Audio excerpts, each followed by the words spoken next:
بسم اللہ الرحمن الرحیم۔ محترم ناظرین کرام، السلام علیکم ورحمۃ اللہ وبرکاتہ۔ الحمد للہ عز وجل، ہم سیرت رسول صلی اللہ تعالی علیہ وسلم پر ایک بہترین کتاب تواریخ حبیب الہ پڑھ رہے ہیں۔ آج ہم انشاءاللہ عز وجل باب اول کی دوسری فصل یعنی حالات ولادت کے تعلق سے پڑھیں گے۔ اس سے پہلی فصل میں ہم نے پڑھا تھا نبی پاک صلی اللہ تعالی علیہ وسلم کے نور کے متعلق۔ نبی پاک نے فرمایا اول ما خلق اللہ نوری، اس کے علاوہ کنت نبیا و آدم بن الماء والتین، ان احادیث کی تشریح ہم نے پڑھی۔ اس کے علاوہ اصحاب فیل کا واقعہ اور حضور کے دادا کی تعظیم، اصحاب فیل کا واقعہ کب پیش آیا، کیوں پیش آیا، اور اس بادشاہ نے، اصحاب فیل کے بادشاہ نے نبی پاک کی کیوں تعظیم کی، کیسے تعظیم کی۔ پھر ہم نے چاہے زمزم کا سراغ اور حضرت عبداللہ کی قربانی، اس عنوان کے تحت چاہے زمزم کے تعلق سے پڑھا کہ اس کی اصل کب سے ہے، پھر خواب میں کس نے دیکھی اور کس نے کھودنے کی کوشش کی، کیا پریشانی پیش آئی، اور حضرت عبداللہ کو قربان کرنے کی ضرورت کیوں پیش آئی۔ پھر ہم نے میں دو ذبیحوں کا بیٹا ہوں، یہ جو حدیث پاک ہے، اس کی تشریح پڑھی، اور نبی پاک کا فرمان کہ میں حضرت ابراہیم کی دعا اور حضرت عیسیٰ کی بشارت ہوں، اس سے کیا مراد ہے، یہ سب ہم پڑھ چکے ہیں۔ آج دیکھیے یہاں سے شروع کر رہے ہیں حالات ولادت۔ لفظ حالات یہ حالت کی جمع ہے، اور ولادت یعنی پیدائش۔ حالات ولادت پیدائش کے وقت کے حالات، پیدائش کے حالات۔ جس سال اصحاب فیل کا واقعہ پیش آیا، عرب کا دستور یہ تھا کہ وہ عام طور پر کسی بڑے واقعہ کی طرف سال کو منسوب کر دیتے۔ اس سال میں جو بھی بڑا واقعہ پیش آتا اس کی طرف منسوب کر دیتے اور اسی واقعے سے اس سال کو یاد کرتے تھے۔ یہ ان کا طریقہ تھا۔ جس سال اصحاب فیل کا واقعہ پیش آیا، اسی سال ربیع الاول کی 12ویں تاریخ کو دوشنبہ کے دن صبح صادق کے وقت ہمارے آقا جناب محمد مصطفیٰ صلی اللہ تعالی علیہ وسلم پیدا ہوئے، اور آپ کے نور سے سارا عالم روشن ہوا۔ تو جس سال اصحاب فیل کا واقعہ پیش آیا، اسی سال نبی پاک پیدا ہوئے، اور تاریخ تھی ربیع الاول کی 12ویں تاریخ۔ 12ویں اور 12 دونوں میں فرق ہے، جیسے 1 اور 1 میں فرق ہے، یعنی 12ویں جو ہے یہ عدد ترتیبی ہے۔ جیسے 5واں اور 5 میں فرق ہے، ایسے ہی 12 اور 12ویں میں فرق ہے۔ خیر، اس رات بہت سے عجائب اور خوارق کے عادات ظہور پذیر ہوئے۔ ان میں سے چند یہ ہے، جس رات نبی پاک صلی اللہ تعالی علیہ وسلم کی ولادت ہوئی، اس رات بہت سے خوارق کے عادات اور عجائب ظہور پذیر ہوئے۔ خوارق کے عادات یعنی خلاف عادت باتیں۔ خوارق کے عادات اصل میں خرق عادت کی جمع ہے، اور خرق کا معنی ہوتا ہے پھاڑنا توڑنا وغیرہ۔ عادت کو پھاڑنے والی چیزیں، عادت کو توڑنے والی چیزیں یعنی خلاف عادت باتیں۔ تو ایسی باتیں جو عام طور پر عادتاً نہیں ہوتی، ایسی بہت ساری باتیں ظہور پذیر ہوئیں۔ ان باتوں کو انہوں نے پوائنٹ دے کے لکھا ہے۔ نمبر 1 پر ہے عثمان بن ابی العاص کی والدہ فاطمہ بنت عبداللہ نے بیان کیا کہ میں ولادت کی شب حضرت آمینہ کے پاس تھی، یعنی نبی پاک کی والدہ کے پاس تھی۔ میں نے دیکھا کہ ستارے لٹک آئے اور زمین حرم سے اس قدر قریب ہو گئے گویا کہ وہ زمین پر گر پڑیں گے۔ اور یہ عام طور پر ہوتا نہیں ہے کہ ستارے زمین سے قریب ہو جائیں، ایسا لگے کہ ستارے بھی زمین سے گر پڑیں گے، یہ عام طور پر ہوتا نہیں ہے۔ نبی پاک کی ولادت کی وجہ سے ستارے زمین کے قریب ہو گئے تھے، اور ایسا لگ رہا تھا کہ ابھی وہ زمین پر گر پڑیں گے، پورے عالم کو روشن کر دیے تھے۔ نمبر 2، اس شب روئے زمین کے سارے بت سر نگو ہو گئے، یعنی سارے بتوں نے سر جھکا دیا، سب گر پڑے۔ یہ بات اہل اسلام کے علاوہ زردشتیوں کی تاریخ میں بھی ملتی ہے، ان کی ہسٹری میں بھی ملتی ہے۔ زردشتی مجوسی جو زردشت کو پیغمبر مانتے ہیں، زردشت ایک نام ہے، ان کو پیغمبر مانتے ہیں، اور ہمارے لیے جب تک قرآن حدیث سے ثبوت نہ ہو ہم کسی کو پیغمبر پیشوا نہیں مان سکتے۔ نمبر 3، فارس کی آگ جو گبران آتش پرست نے بڑے ہی اہتمام کے ساتھ ہزاروں برس سے روشن کر رکھی تھی، وہ بجھ گئی۔ فارس کی آگ جو ہزاروں برس سے روشن تھی اور روشن کرنے والا کون تھا؟ گبران آتش پرست، گبران نام ہے اس کا، اور آتش پرست یعنی آگ کی پوجا کرنے والا، آتش مطلب آگ، پرست پوجا کرنے والا، یہ مل کے ایک لفظ ہو گیا آتش پرست، آگ کی پوجا کرنے والا۔ تو گبران آتش پرست نے جو آگ ہزاروں برس سے جلا رکھی تھی، نبی پاک کے پیدا ہوتے ہی وہ آگ بجھ گئی اس رات۔ نمبر 4، نوشیروان بادشاہ ایران کے ایوان میں زلزلہ آیا اور اس کے 14 کنگورے گر پڑے۔ جو ایران کا بادشاہ تھا نوشیروان، اس کے محل میں، ایوان یعنی محل میں زلزلہ آ گیا، اور زلزلہ ایسا آیا کہ اس کے 14 کنگورے گر پڑے۔ یہ چند خواری کے عادات باتیں ہیں، ورنہ بے شمار خواری کے عادات باتوں کا ظہور ہوا، ٹھیک ہے۔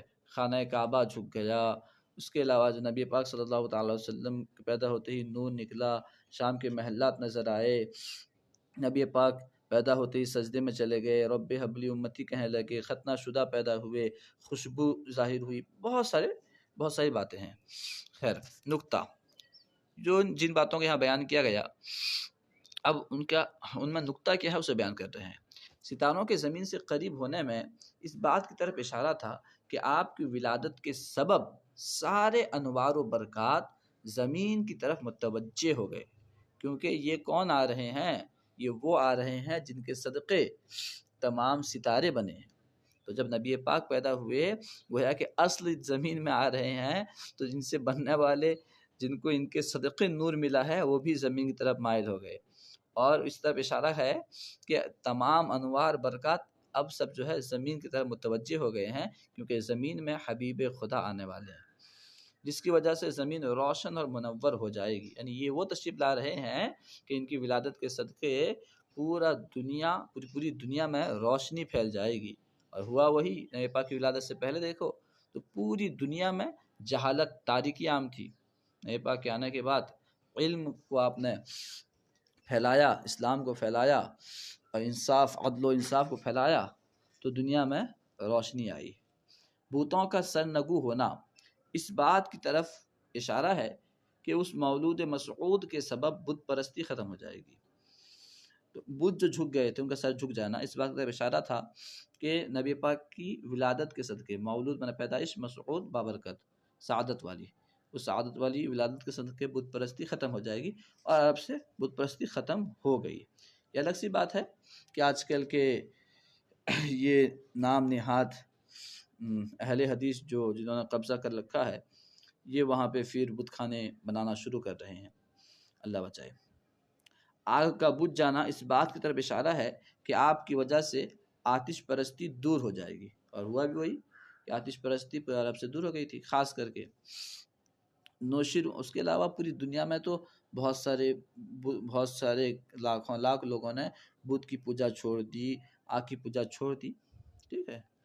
یعنی اشارہ تھا کہ یہ وہ آ رہے ہیں جن کی وجہ سے بت کی پوجا بند ہو جائے گی، آگ کی پوجا بند ہو جائے گی، ایک واحد قہار کی عبادت ہوگی۔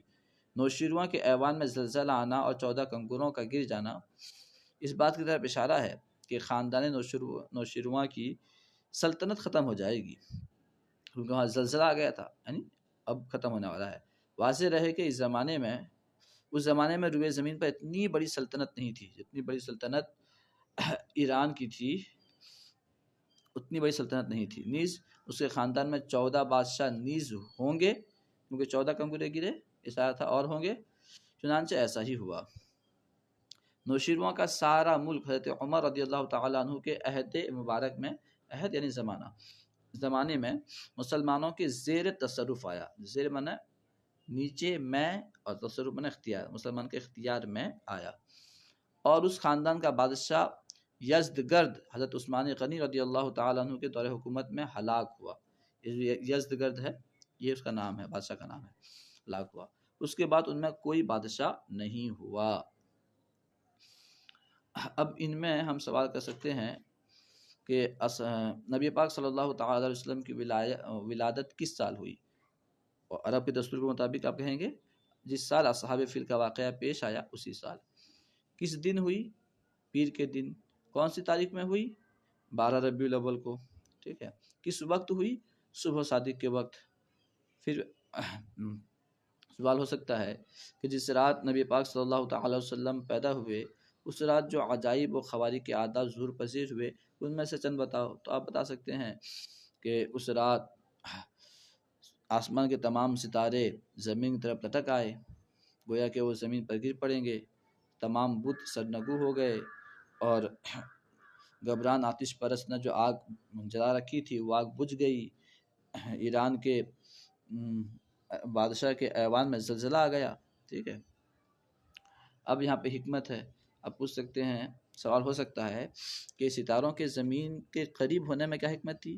جواب دیں گے ستاروں کے زمین سے قریب ہونے میں حکمت یہ تھی کہ یہ وہ تشریف لا رہے ہیں جن کی وجہ سے پوری زمین میں، پوری دنیا میں روشنی، انوار، برکات عام ہو جائے گی، پھیل جائے گی. ٹھیک ہے. نمبر 2 میں یہ سوال کر سکتے ہیں کہ بتوں کا سرنگو ہونا اس سے کس بات کی طرف اشارہ تھا؟ اس بات کی طرف اشارہ تھا کہ بت پرستی ختم ہو جائے گی. اور آگ کا بجھ جانا اس سے کس بات کی طرف اشارہ تھا؟ اس بات کی طرف اشارہ تھا کہ آپ کی وجہ سے آتش پرستی ختم ہو جائے گی. اور ایران کے بادشاہ کے ایوان میں زلزلہ آنا اس سے کس بات کی طرف اشارہ تھا؟ جواب دیں گے اس سے اس بات کی طرف اشارہ تھا کہ اس بادشاہ ایران کی سلطنت جو ہے عنقریب ختم ہو جائے گی. ہاں، اس میں 14 بادشاہ اور ہوں گے اور پھر ان کی بادشاہت ختم ہو جائے گی. خیر،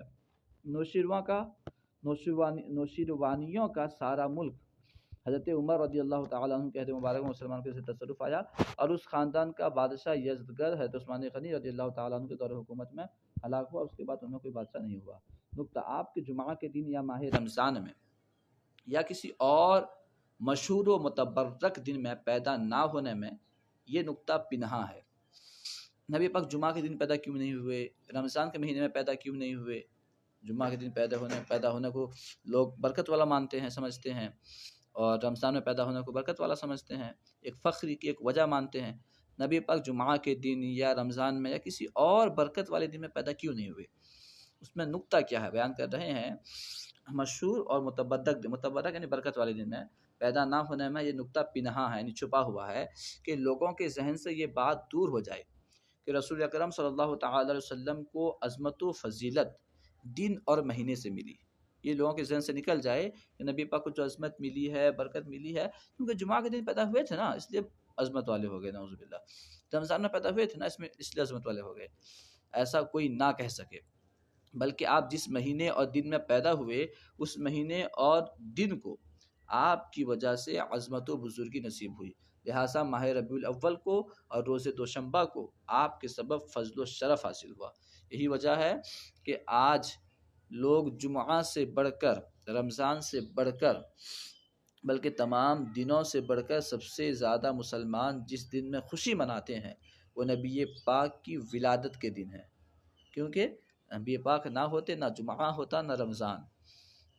چاہے جمعہ ہو یا رمضان یا ان میں ہونے والی، ان میں انہیں عطا کی گئی فضیلت، یہ سب نبی پاک صلی اللہ تعالی علیہ وسلم کے کی صدقے اور آپ کے وسیلے سے ہے. محفل میلاد حرمین شریفین اور اکثر بلاد اسلام میں، بلاد بلد کی جمع ہے یعنی اکثر اسلامی شہروں میں یہ رواج ہے کہ ماہ ربیع الاول میں محفل میلاد پاک منعقد کی جاتی ہے، جس میں ولادت کا بیان ہوتا. کیا ہے میلاد شریف میں؟ لوگ بغیر سوچے سمجھے ناجائز شرک وغیرہ بول دیتے ہیں. ارے بھائی ہوتا کیا ہے، پہلے یہ تو غور کرو. جس میں ولادت کا بیان، نبی پاک کی پیدائش کا بیان، کثرت سے درود شریف کا ورد ہوتا ہے. بتائیے، ولادت کا بیان کرنا تو شرک و بدعت نہیں ہے؟ خود اللہ تعالیٰ نے قرآن پاک میں حضرت عیسیٰ کے ولادت کا ذکر کیا، اور بھی انبیاء کرام دوسرے لوگوں کے ولادت کا ذکر کیا. تو یہ تو سید الانبیاء ہیں، اور درود پاک پڑھنے کا حکم تو اللہ نے خود دیا کہ اللہ اس کے رسول اور اللہ اس کے فرشتے درود پڑھتے ہیں، تم بھی درود پاک پڑھو. اور بطور دعوت شیرنی بھی تقسیم کی جاتی ہے. لوگوں کو کھانا کھلانا، بھوکوں کو کھانا کھلانا، یہ شروع سے اسلام کی فطرت میں ہے.